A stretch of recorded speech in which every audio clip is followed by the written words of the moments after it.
Merry Turkey Birthday Day, everybody. Enjoy the video. Pizza Tower is the hit indie game of the year. If you haven't heard about it, you're probably living under a rock, but I'll give you a brief summary about it. Or will I? Anyways, today we're going to be looking into the inspirations and references of this game, and there is a lot. So make sure to like the video and subscribe. I really don't like saying that. Pizza Tower is inspired by Wario Land 4, since you control very similar to it. You also have an escape sequence at the end of every level, and it's also inspired by Sonic the Hedgehog, because it is momentum based just like the classic games. And it's also inspired by Metroid. We don't really know why it is, but it might be because at the end of the game there's an escape sequence where you have to escape through the entire tower. Kinda like how most Metroid games go. Peppino Spaghetti is the main protagonist of the game, and he's mainly inspired by Wario. Gustavo is his sidekick, and he's also mainly inspired by Mario. His hit sprite is actually a reference to Mario World's death animation. Brick the Rat accompanies Gustavo on his adventure, too. We don't really know what his main inspiration is, but he is very similar to Rick from Kirby. They also share a similar name. The Noise is Peppino's arch nemesis, and he's clearly inspired by Domino's The Noid. He's more of an obscure character, but that's because he's a little bit controversial.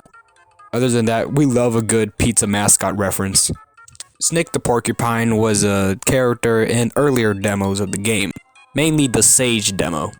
If you couldn't tell by just the name, he's inspired by Sonic the Hedgehog. He's more of a parody of him in sort of ways. I love cartoony things. That's mainly what I draw, and Pizza Tower is no different. Just like Cuphead, I really love this game's aesthetic and style. This game's style is inspired by cartoons from the 90s, mainly like Ren and Stimpy, Rocko's Modern Life, and Ed, Edd n Eddy.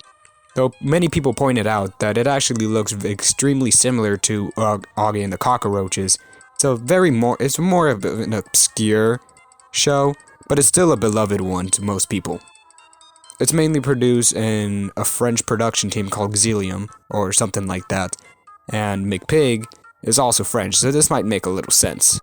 Fun fact, many people believe that this game is drawn using Microsoft Paint, but that's not true at all. It's actually used with A sprites.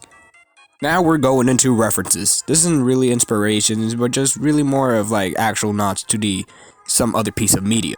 Up first we got the classic, you can't escape it and it's always there, Among Us. In the Waste Yard title card, you can see in the back that one of the gravestones is actually an Among Us crewmate. Huh, wow. I hate the development.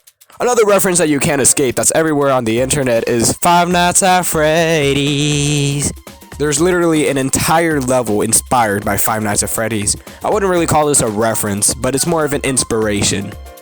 Another level that's probably inspired by some other piece of media or video game is Pizzascape, which is the second level in the entire game. It's actually inspired by RuneScape, which was an old MMO back that was popular in the 2000s. Later in the game, we get to see a level called Pizza Scare, which is kind of a follow-up to Pizzascape. It's basically just a harder version and a Halloween-themed version of Pizzascape.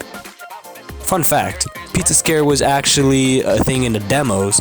It was actually called Noises Hardoween. It was basically just a harder version of Pizzascape, but later got reworked into its own level in the final game. The tutorial theme of the game is actually kind of iconic. Well, that's because that iconic tune is actually something that we've heard before in the past. It's mainly popular because of the Spider-Man 2 game, but it's actually an old song that's mainly popularized with Italian food or pizza. The song is called That! And later this theme was adopted in Spider-Man 2 with the pizza minigame. And later Pizza Tower used it for its tutorial, and I think it kinda makes sense. And don't make the sound, there is a ton of arcade cabinets in the background. One of them being special, as one of them is called Pizza Crawler.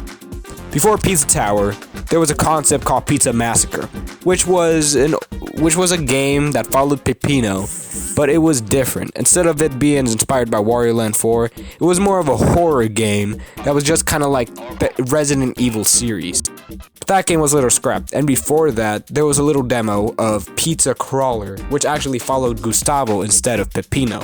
It was a dungeon crawler. One of the actions that you could do in the game is taunting. Pressing this certain button will allow Peppino to strike a taunt or pose. This could also work with Gustavo and Brick too.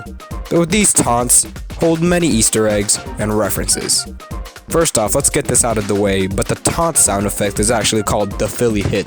It's mainly in the sound library and it's actually used in a lot of things.